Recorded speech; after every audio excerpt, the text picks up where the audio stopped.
लोक जनशक्ति पार्टी के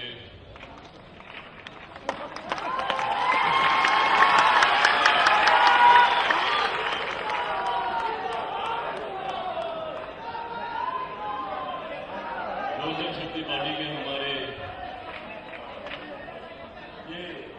ये रहने दीजिए क्यों ना आगे में गए कौन है? ये प्रेस के अलावा जो लोग हैं कौन महिला है? आप लोग बैठ जाओ। कौन लड़का है यहाँ? पीछे प्रेस के लोग खड़े हैं, ये लोग आगे बैठ किसी को दिक्कत नहीं।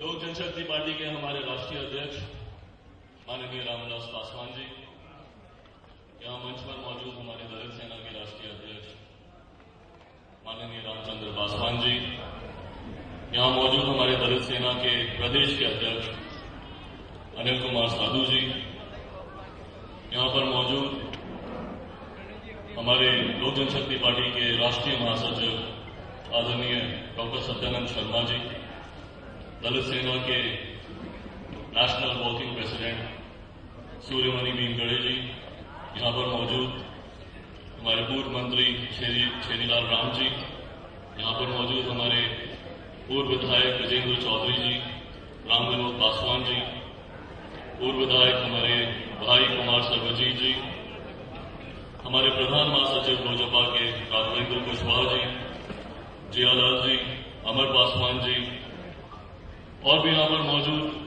तमाम दलित सेना के पदाधिकारीगण, लोजपा के पदाधिकारीगण, यहाँ पर आए जिला के तमाम अध्यक्ष, दलित सेना के जिला के तमाम अध्यक्ष, हर प्रकोष्ठ के अध्यक्ष, तमाम पदाधिकारी, दलित सेना के प्रदेश अध्यक्ष, यहाँ पर मौजूद तमाम हमारे मीडिया के साथी,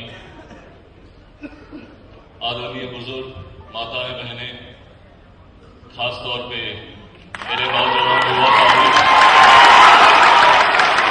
आप सबका चिराग पासवान का प्रणाम।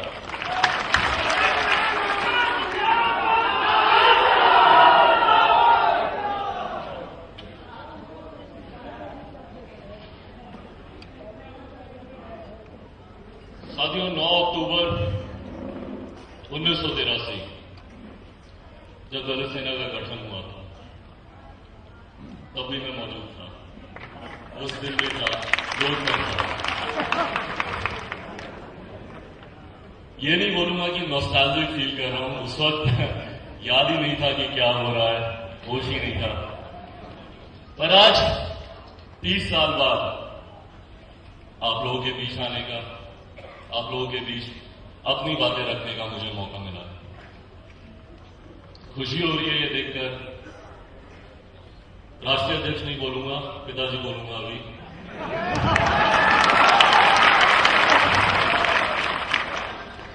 खुशी हो रही है ये देखकर कि जो मुहिम उन्होंने इतने वर्षों पहले शुरू की थी, वो आज इस हद तक बढ़ गई है कि न सिर्फ हम बिहार प्रदेश में, बल्कि मैं देश के किसी भी कोने में जाऊं, मुझे दलित सेना उतनी ही ताकतवर रूप में दिखती है।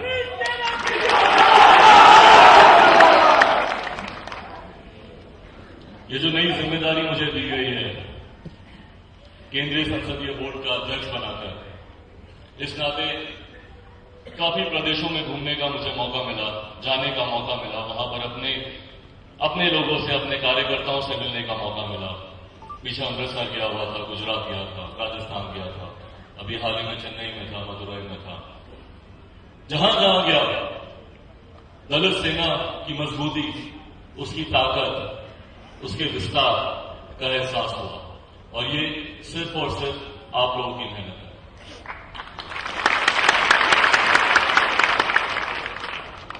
गलत नहीं होगा ये कहना कि दलित सेना हमारी पार्टी की बैकबोन है, हमारी पार्टी की मां है, और जिस मेहनत से आप लोगों ने इतने वर्षों तक दलित सेना को मजबूत करने के लिए, हमारे लोगों के लिए काम करने के लिए जो मेहनत की है, जो संघर्ष किया है, वो कहीं ना कहीं अब रंग लाता दिख रहा है। जरूरी है तो अब एक और संघर्ष की। ये जो लड़ाई अभी फिलहाल हम अपने प्रदेश में लड़ रहे हैं, जो हमें आगे बढ़ने से रोकती है, जो हमें सही मायनों में हमारा हक लेने से रोकती है,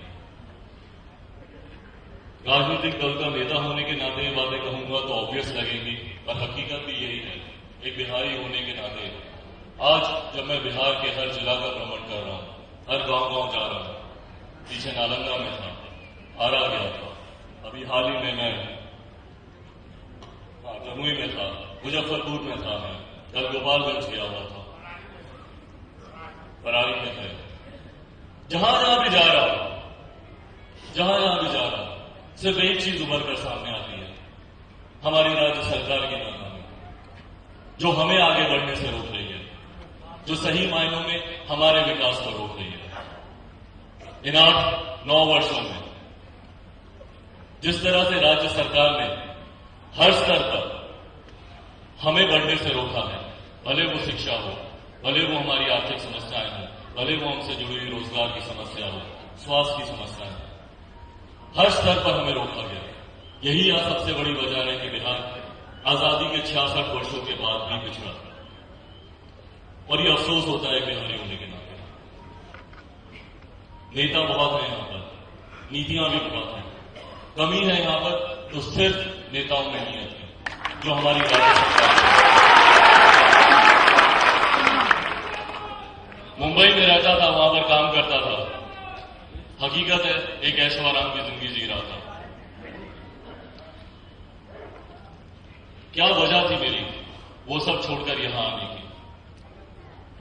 क्योंकि वहां पे जिस तरह से बिहारियों के साथ बर्ताव होता है, जिस तरह से वहां पे बिहारियों को अपमानित किया जाता है, जिस तरह से वहां पे बिहारियों पे लाठियां चलाई जाती है, एक बिहारी होने के नाते ये सब देखकर अफसोस होता है।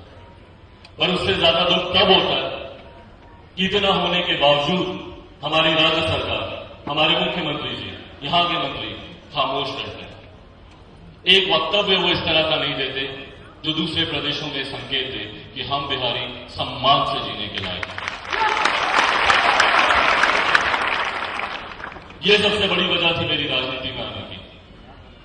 उस दिन ये निर्णय लिया था मैंने कि वापस अपने प्रदेश जाऊंगा, अपने लोगों के बीच जाऊंगा, उनके लिए काम करूंगा और बिहार का खोया हुआ सम्मान वापस लेकर आऊंगा।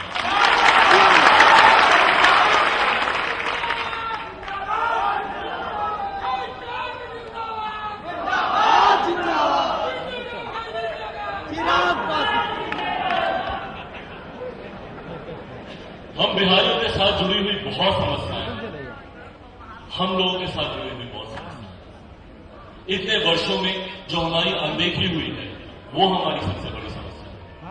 पर तकलीफ तब होती है जब हमारी राज्य सरकार हमें सिर्फ और सिर्फ एक वोट बैंक मांगती है। उन्हें हमारी याद तब आती है जब चुनाव आते हैं, और जब उन्हें लगता है कि कहीं ना कहीं उनके वोट बैंक में सेंध लगती है तो वो हमें और बांटते हैं। जो अंग्रेजों के जमाने से एक नीति चली आ रही है, डिवाइड एंड रूल, बांटो और शासन करो, वही नीति आज की हमारी राज्य सरकार, हमारे मुख्यमंत्री जी भी अपनाते हैं। बांटो और राज करो। बांटिए मुख्यमंत्री जी, बांटिए, जितना बांटना है उतना बांटिए, मुझे उसमें भी परहेज नहीं है। आपको पिछड़ा को अति पिछड़ा बनाना है, बनाइए। दलित को महादलित बनाना है, बनाइए, कोई दिक्कत नहीं। आप बांटिए ना, पर बांटने के बाद हमें कुछ दीजिए तो, हमें इस बात की संतुष्टि तो हो, हमें इस बात की संतुष्टि तो हो कि आपने भाई को भाई से अलग किया, पर बदले में हमें कुछ मिला तो, पर नहीं, क्योंकि उनकी नीयत है, उनके लिए हम सिर्फ और सिर्फ वोट बैंक हैं। चुनाव आते हैं, नीतियां आती हैं जिसमें कभी अमल नहीं किया जाता। युवा हूं, युवाओं की बात करता हूं, 60% युवा हैं। कौन बात करता है बिहार में युवाओं की? पलायन हमसे जुड़ी हुई इतनी बड़ी समस्या बना हुआ है इतने वर्षों में, कौन बात करता है उसकी? पर जब चुनाव आते हैं तो मुख्यमंत्री जी बोलते हैं कि पलायन पे रोक लगाना हमारी सबसे बड़ी प्राथमिकता होगी। तो मैं जानना चाहता हूं उनसे कि जो आपकी प्राथमिकता थी, क्या किया आपने उसके लिए? क्या कोई ऐसा रोजगार लगाया, कोई ऐसे रोजगार के आपने अवसर दिए, कोई ऐसा कारखाना लगाया जिससे हमारे युवाओं का पलायन रुके? नहीं। क्या आपने कोई ऐसी शिक्षा संस्थान लगाए, स्कूल कॉलेजेस खोले जिससे हमारे छात्रों का पलायन रुके? नहीं। क्या लगाया आपने? शराब की दुकानें।